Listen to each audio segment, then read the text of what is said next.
Hello, my loves. This is Johanna Burkhardt. I am a multidimensional channel, teacher, healer, and author. And I am obsessed with all things metaphysical, esoteric, galactic, and of course, the healing journey. And I'm here to share my stories, my wisdom, and my teachings about being human in the illusion that we call reality. Welcome to Cosmic Blonde. Hello, my loves. The energy is wild. It has been so intense, regardless of where you are on your personal journey. There isn't anybody that I don't know that isn't experiencing the intensity of the energy that we are in. And intensity doesn't mean a bad thing. I always say this because I have to remind people that we think of intense as something not good, painful, extreme when it's just impactful, it's potent, it's visceral. And we need to have that perspective shift. We have to remember that when we are experiencing something so intense that to reframe our mind that it's not a bad thing. But when these huge waves, right? Because we're still in that tsunami of light that is ushering us into the new earth frequency. Some of us have already shifted. Some of us are in that transition, and that transition can be a lot. So, wherever you are in this journey, know that that is right where you are meant to be because that's what divine timing is. Divine timing is when you are ready. You are ready to hold the new frequencies, when you are ready to face who you are being so that you can learn what you need to shift and change to be who you want to be, right? So there's all these things, all these little pieces that create our divine timing. I always say, like, there's one thing when you desire to have, to be, to achieve, but are you truly ready to have, to be, or to achieve? Like that's the question. And so what happens is we feel like we get tested. And I don't like to use that word, but it's really the only freaking human word that is an accurate way of describing these moments where you feel the energy building, you feel the pressure, you feel what we label as anxiety, you feel that anxiousness or that tension or that restlessness where you start to fidget, where you got to move, where you got to scroll, where you have to eat, where you have to avoid. And it's in those moments that we are literally at a crossroads and we're being asked to respond differently. All we ever have to do is respond differently, is to choose. And so I'm having one of those moments today.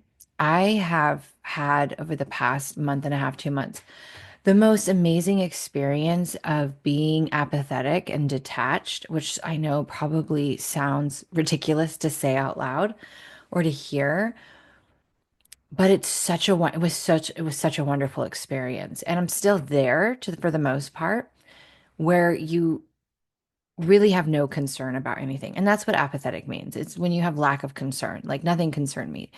I could be dating a bunch of people. I was not concerned about losing any of them. I wasn't concerned about getting clients. I wasn't concerned about anything, really, including death, which is huge for someone with an abandonment wound because when we have large abandonment wounds, we often fear death because death is the ultimate abandonment. And it's usually not our own death, it's losing our children, losing our parents, losing our friends, losing ourselves in relationships or in our careers. It's the abandonment wound is so large. And we often don't talk about that fear of death, but that fear of death can also come in when we're watching the world stage and we are afraid to fly again because of all the airplane crashes, or we're afraid to go to big events because we're afraid something may happen. And here's what's really going on in those moments. You're not afraid of dying. You're not afraid of abandoning yourself. You're afraid of living. You're afraid of living. But the truth is we have no fucking idea the day that we are going to transition from our physical vessel into our light body. We have no idea what day we're going to die. We don't. Did our soul choose a date? Yes. Do we have off ramps between now and that date? Yes. But the human part of us does not really know. Like, we can know, right? Like, for example, my dad, my whole life, he would tell me, I'm not going to live past 50, Joe. I'm not going to live past 50.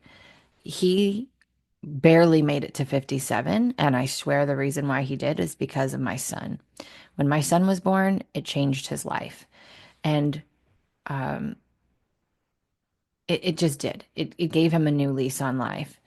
And after it was literally 2 years after we moved away from him when he died. And, I don't want to go down this lane. I've talked about this before, but so you can know, right? There's sometimes young people or even children who die and they like live such big, beautiful lives in such a short amount of time because they know, like there's a part of them that always has a knowing that they're not going to be here for a long time, so they make the most of it.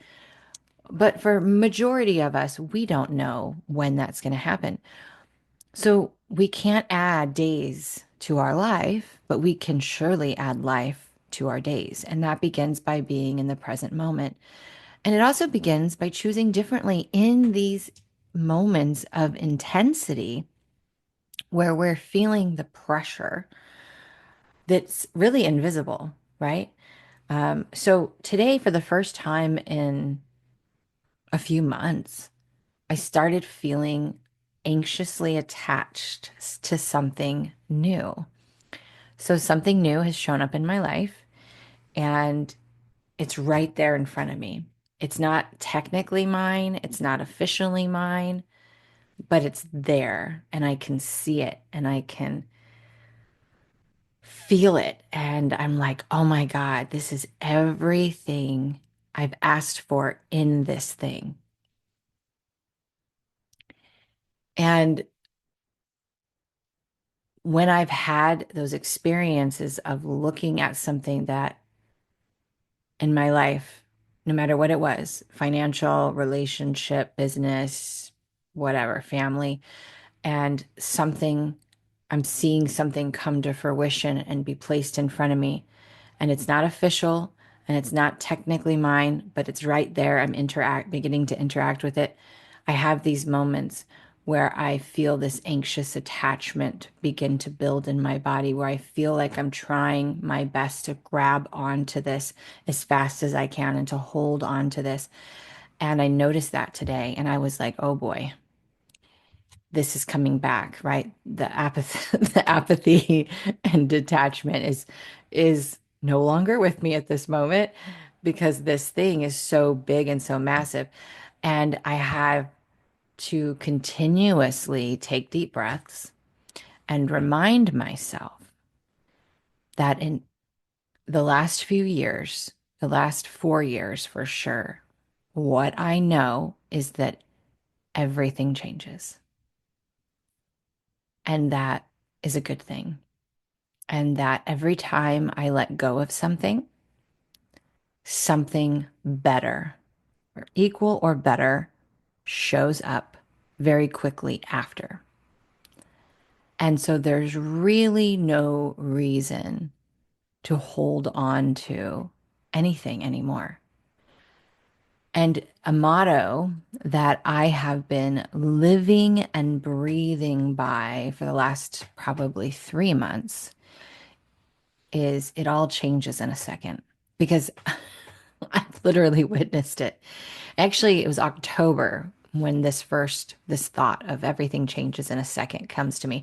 I was a month out of a breakup and I remember I was on a boat going down a bayou with this gentleman that I was newly dating. And it didn't even matter if we were going to make it or not or whatever. I was so in the moment on this boat and I was sitting next to him and I had the biggest smile on my face and the wind was blowing through my hair and the sun was shining and this guy is driving the boat and I'm sitting right next to him and I'm thinking to myself, it all changed in a second. I went from thinking that when this guy left, he took my worth with him, that I wasn't worthy without him, that I would never have someone like him again. And then this beautiful gentleman showed up. And now I'm having this amazing experience on his boat, on this bayou. And all that matters is this moment. I don't even care if this works out. And it didn't. Him and I stayed friends, but we didn't see each other again after that weekend. But it didn't even matter because I was like, I realized in that moment, I was like, oh, it's okay if that person, place, or thing doesn't stay because it means that something equal or better is coming. And I don't need to be fearful of not having it. I know I have it. I know that what is meant for me will be. I know that the things that I'm seeking are available for me if I'm desiring it. I know it's a reality that's already mine. I've already created it, right? I talk about this and teach about this in that in the recalibration experience. And so today I was having one of those moments and I just took some deep breaths and I was like, okay, what do I normally do when this happens? And I noticed that I try to distract myself and do something else to allow me to temporarily feel that hit of dopamine or or fill that void with something that isn't real, right? And I said, no, we're not going to do that we're not going to do that this time. We're going to sit. We're going to sit in this discomfort and recognize that we have this fear of losing something that's technically not even ours yet, while remembering that it doesn't matter if we receive it or if it leaves in this moment, because it taught us something. It taught me something, that it's available to me, that I can call it in. And instead of getting anxious, trying to hold on, and being in resistance to feeling the fear, which then creates a wall of resistance between me and the very thing that I'm seeking, I instead say, it's okay. The pain is welcome here. The discomfort is welcome here. The fear is welcome here. And reminding that old version of me, that little girl inside of me that's starting to feel that fear of, oh, this is it. This is the thing that we've been wanting. This checks all of those boxes. And then starts turning around and looking at herself going, but are we enough? Are we worthy of this? Are we deserving of this? Is it going to stay around? What can I do to make sure this stays? What can I do to make sure that this thing doesn't abandon me or reject me? And it was like, whoa, pump the brakes. First off, we are more than enough already, or we would not have attracted it in the first place, right? There isn't anything we need to do or change. We are perfect just the way that we are. And if there's anything about this thing that we've called in, any part of it that isn't a resonant match to us, then it's going to leave. And I can also sabotage it by resisting the discomfort that comes with it. In order for me to have this thing, in order for me to have this opportunity that's in front of me, I have to be the version of me that fits into that reality. And that version of me isn't in fear of losing anything. That version of me knows that if it walks out the door, Something equal or better will come along. The version of me that's aligned to this opportunity that's in front of me knows her worth, doesn't need it whatsoever. And I have to remind myself, I had to remind myself of that and say, I need to act as if this opportunity, this thing that's right in front of me was officially mine, if I was already in that life, how would I act? How would I speak? How would I handle the circumstances in front of me? How would I handle this fear that I'm feeling? I would brush it off. I'd be like, oh, that's okay. That's not real. That's who we used to be. Let me hug that version of me internally. Let me see myself holding that version of me going, goodness gracious, girlfriend, we made it. We made it.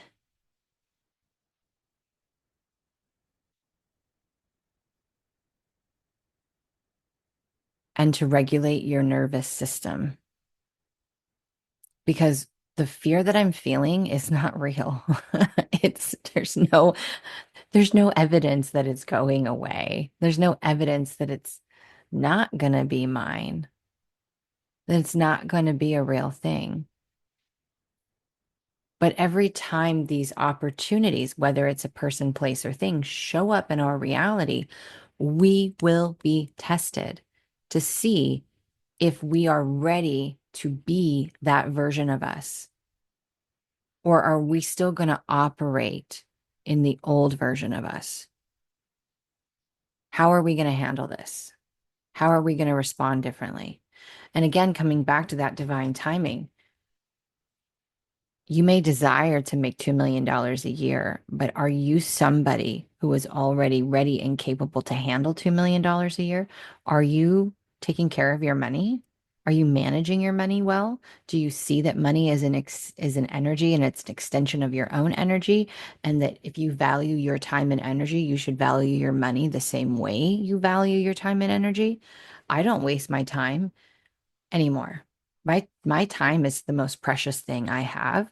And when you look at your money as an extension of your own energy, you go, "Oh, if I wouldn't waste my time on this, why would I want to waste my money on this?" Right? And sometimes there's an exchange. It's worth it to me to spend my money to hire someone because my time is so precious, right? But that is again, you valuing yourself and utilizing that money accordingly. If it's a relationship, same thing. Are you being the version of you that can be in this relationship? If you want to be in a secure, soulmate, stable relationship, that means that you have to find peace inside of you. That means that you have to feel safe inside of you. That means that you have to not need them, but choose to desire them. Be okay if they're not there because codependency creates karmic relationships where you have to learn more lessons. So whatever it is that gets placed in front of you, even if it's something that's happening on the world stage, and you start to feel that anxiety, that fear, that anxiousness, or that avoidance inside of you, you need to ask yourself, what are you afraid of? What are you afraid of? And what would I have to believe about me if that were true? What would I have to believe? What would you have to believe? So if I believed in the fear that I have right now, the fear is that this thing that's in front of me isn't going to stay, that I'm going to lose it. In order for that fear to be true, I would have to believe that I am not good enough or that I'm not worthy of it, that I would have to do something other than who I already am and who I'm already being in order to keep that thing. And that is my old patterning. Because as a child, right, after my mom left when I was 3, that's not a secret, That abandonment wound was created very early. And so what did I do? I became the mother that I didn't have. I started taking care of my dad. I started learning how to cook and do laundry and clean. When my siblings came around, I took care of them. I did everything that I could because to me, if as long as I was needed, then I was enough and nobody would abandon me. Nobody would leave me. I needed to meet their expectations. I had to abandon me and be what they needed me to be in order to keep me around. And what the fuck kind of programming is that? Number one. Number two, I I am done with that. I would rather be alone for the rest of my life than to change who I am to fit someone else's narrative, to be wanted. The only changes I'm going to make are the ones that I want to make to be a better version of me. That now you can meet friends, lovers, people that inspire you to be the best version of you, and I highly recommend that. When you're looking for a partner, that should be one of the things you look for, someone who inspires you to be a better version of you. But to lose myself and become something that I'm not in order to have a relationship or to keep someone in my life, regardless of who that is, that's never happening again. Never, never, never. So I have to really take an honest look at myself. So today, when I felt that, I was like, oh, one, we're coming into a full moon. So we're right on that cusp of the 3 day window of a full moon. This is when I really start to feel the moon energy, right? We're still having this big tsunami of light that's pouring in. We have so many rare, crazy astrological alignments this year. The frequencies are more intense. More visceral than they've ever been. A lot of us are more sensitive than we've ever been. We're feeling very visceral things, which we call ascension symptoms. So there's a lot going on. For me, I've been exhausted. I talked about that in my last podcast. Another thing I didn't talk about in the last podcast is it isn't always just exhaustion.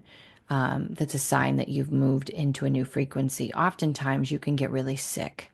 You can have weird physical body symptoms because when you move into a new frequency or you're preparing to move into a new frequency, you have to transmute and shed all that isn't serving you, that can't live in the new frequency.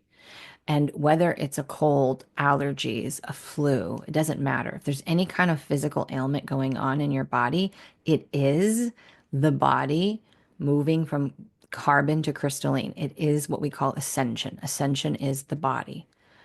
And so, any type of cold, flu, allergy that you get, please remember that yes, you may have that going on, but it's also clearing density in your body. So it's often a way of releasing the physical after you have had an energetic shift. That's usually when it happens. You have an energetic shift, whether you recognize it or not, and then here comes the physical symptoms. So again, that can be random body things, that can be exhaustion, that can be headaches, that can be the flu, cold, allergies, can be any of those things. And whatever it is that you're experiencing that you feel is out of the ordinary or out of the norm, honor it. I've been exhausted. I've been honoring it. I haven't been going live. I haven't been doing the things that I was doing and pumping out. And I know that my energy will return as I stabilize in the new frequencies. But I do things in small increments and everything continues to get done. I follow my intuition. Like today, I wasn't going to record today. I was like, oh, I'll record tomorrow or Tuesday. I'm looking at my calendar. The next couple of days are super busy. I have some big transitions happening. And I just kept being guided, just record today, record today. And I'm like, I don't even really know what I'm going to talk about. But as soon as I hit record, guess what? It starts flowing out my mouth. And this is going to be perfect because I won't have to worry about it, right? And who knows how I'm going to feel over the next couple of days. I don't know. Maybe tomorrow I wake up sick. Maybe tomorrow I wake up and there's more people on my calendar than I expected, and I have to shuffle some things. You just never know. But what I do know is when I feel guided to do something, when I don't normally do it, I just do it. Today's Sunday. I don't normally work on Sundays. I've worked most of this weekend. I don't normally work on weekends. But I had the energy. I had these projects that I was really wanting to complete, and I've completed them today, and it felt so amazing. I felt so good. I've made huge progress on my book. It's just like there's such this beautiful flow and momentum going right now. And it's not really even in a structure anymore. It's just me listening. Today's the day to write. Instead of, I used to have Wednesdays were writing days. And that served me for a while. But then I was like, sometimes I have to schedule things on that day, or sometimes I have a podcast interview, or whatever shows up.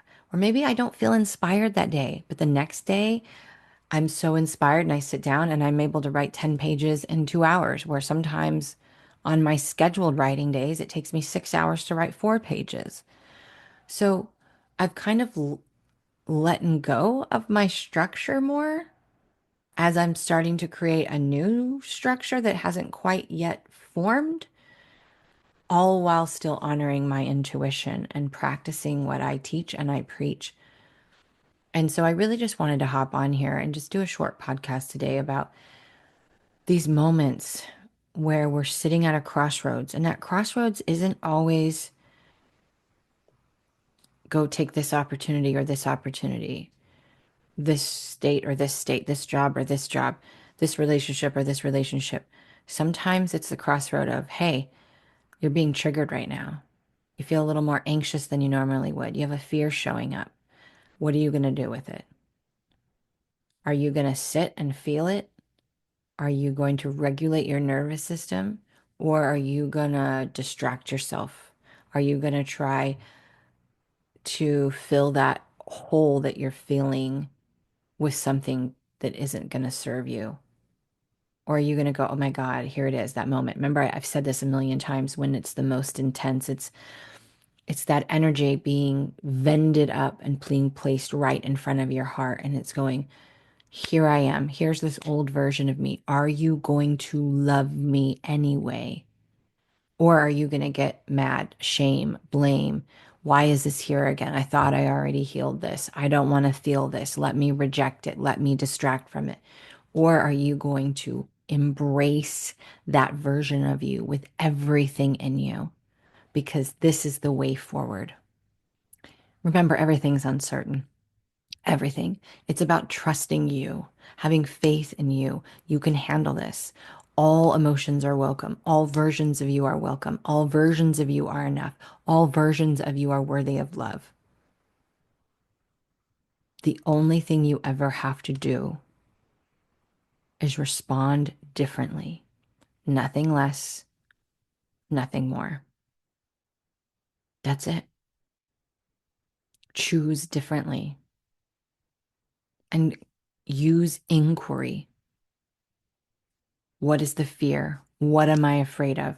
What would I have to believe if that fear was true? And is that a rational belief? Or is that a protector personality? Is that my ego, an old version of me trying to keep me safe by keeping me in this pattern that isn't moving me forward into the version of me that I know that I'm capable of being?